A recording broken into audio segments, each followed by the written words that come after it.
You have to press that you're using your camera. Oh, it'll take. Hey, good evening, everyone out there. Hope everyone is safe, healthy, happy. This is my daughter, Amris. We will be joining you for story time today with Arts at Large. I will be reading Eric Carley's The Very Busy Spider, and she will be reading What Would You Do with a Tale Like This by Stephen Jenkins and Robin Page.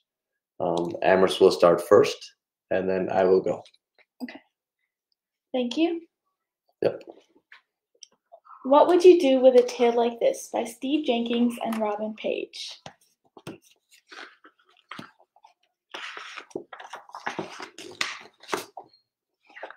Animals use their noses, ears, tails, eyes, mouths, and feet in very different ways. See if you can guess which animal each part belongs to and how it is used. At the back of the book, you can find out more about these animals.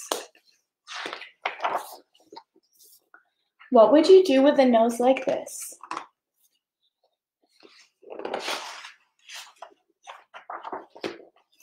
If you're a platypus, you use your nose to dig in the mud. If you're a hyena, you find your next meal with your nose. If you're an elephant, you use your nose to give yourself a bath. If you're a mole, you use your nose to find your way underground. If you're an alligator, you breathe through your nose while hiding in the water. What would you do with ears like these? If you're a jackrabbit, you use your ears to keep cool. If you're a bat, you see with your eyes. If you're a hippopotamus, you close your ears when you're underwater. If you're a cricket, you hear with ears that are on your knees. If you're a humpback whale, you hear sounds hundreds of miles away. What would you do with a tail like this? If you're a giraffe, you brush away pesky flies with your tail. If you're a lizard, you break off your tail to get away. If you're a skunk, you lift your tail to warn that a stinky smell is coming. If you're a monkey, you hang from the tree by your tail. If you're a scorpion, you can give a nasty sting. What do you do with eyes like these? If you're an eagle, you spot tiny animals from high in the air. If you're a chameleon, you look two ways at once. If you're a four-eyed fish, you look above and below the water at the same time. If you're a bush baby, you use your large eyes to see clearly at night. If you're a horned lizard, you squirt blood out of your eyes. What would you do with feet like these? If you're a blue-footed booby, you do a dance. If you're a chimpanzee, you feed yourself with your feet. If you're a water strider, you walk on water. If you're a gecko, you use your sticky feet to walk on the ceiling. If you're a mountain goat, you leap from ledge to ledge. And what would you do with a mouth like this? If you're a pelican, you use your mouth as a net to scoop up fish. If you're a mosquito, you use your mouth to suck blood. If you're an egg-eating snake, you use your mouth to swallow eggs larger than your head. If you're an anteater, you capture termites with your long tongue. If you're an archerfish, you catch insects by shooting them down with a stream of water. Mm-hmm. That's the end. Thank you, Amherst. And Amherst is 14. She is going into high school next year as a freshman. She's got to spend her last years as an 8th grader in the house, and we've been quarantined for what about 6 weeks now? Yeah. 6 weeks. About 50 days. 50 days. You're not that you're counting. No. How's it been? Pretty okay. We're finding new things to do every day. Just spending new time with the family. Yeah. Yeah. And how many brothers do you have? I have 3 brothers. All younger? Yeah. And so she's been helping out, take care of her family and take care of her brothers, and she's been doing a great job. And today she helped me read, and she definitely read the more complicated book. So that's always great. And you got the hard one out of the way. What do you think the moral of that was? What do you do with a tale like this and all the functions? I think it was about like how every small part it just comes together to make like something happen. Like your whole body? Yeah. Yeah. Like everything has a purpose. Yeah. Wow. That's deep. That's profound. Yeah. Yeah, just kind of becoming whole. And we hope that everyone at home is doing their part as far as just being whole. I know sometimes the difficulty of what we're going through can really be challenging. Make sure you reach out to your loved ones, even though you can't be with them. You can connect with them in different ways, and we definitely do appreciate Arts at Large and organizations like Arts at Large and the Meaningful Experience that they provide as far as with our students and families and community members. I know that they are experiencing just difficult times like other organizations, and we're going to try to find ways that we can bring you programming, and please join them for Storytime every Wednesday at 7 p.m. and I believe also on Saturdays at 10 a.m. for their interactive arts experience hosted by Milwaukee's artist community. And if you are looking for more information on Arts at Large, please contact them via their website at www.artsatlarge.org. And now I will read Eric Carley's "The Very Busy Spider." And Amherst, I'm going to need a kind of what do you think this book meant? Okay. So Eric Carley's "The Very Busy Spider."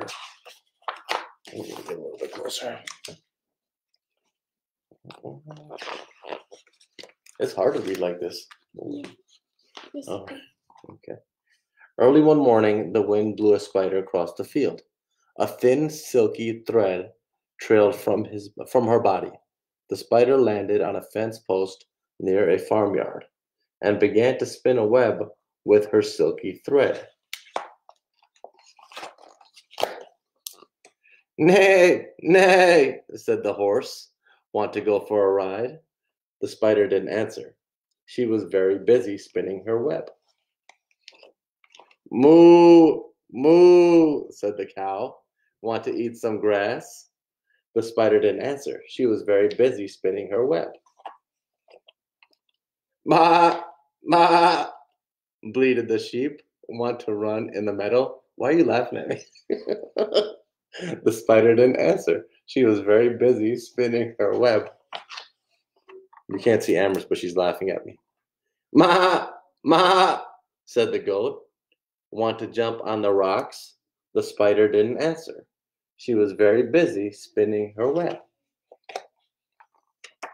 "Oink, oink," grunted the pig. "Want to roll in the mud?" The spider didn't answer. She was very busy spinning her web. "Woof, woof," barked the dog. "Want to chase a cat?" The spider didn't answer. She was very busy spinning her web. "Meow, meow," cried the cat. "Want to take a nap?" The spider didn't answer. She was very, very busy spinning her thread. "Quack, quack," called the duck. "Want to go for a swim?" The spider didn't answer. She had now finished her web. "Cock-a-doodle-doo," crowed the rooster. "Want to catch a pesky fly?" And the spider caught the fly in her web, just like that. "Woo, woo," asked the owl. "Who built this beautiful web?" The spider didn't answer. She had fallen asleep.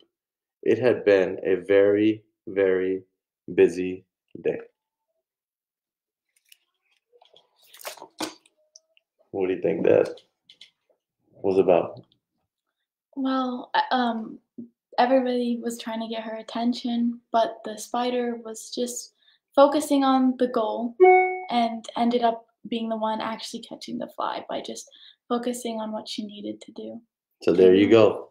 Focus on your goals. And the goal of this is to obviously stay healthy, stay connected, be as happy as you can, be whole, as Amber said before. We will get through this, um, taking one step at a time, one day at a time, and be there for your children. Enjoy the things that we have in front of us. I am definitely enjoying my children as we quarantine together and just kind of celebrate what we do have. Tonight, I think we're gonna eat. What do we need? Pizza tonight.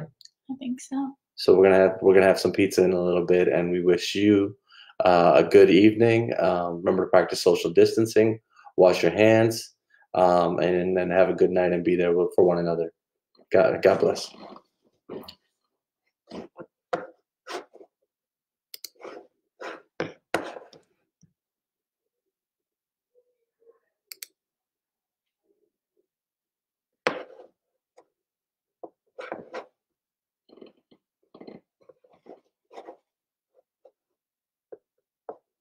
Dad, you're still on the live. People can still see.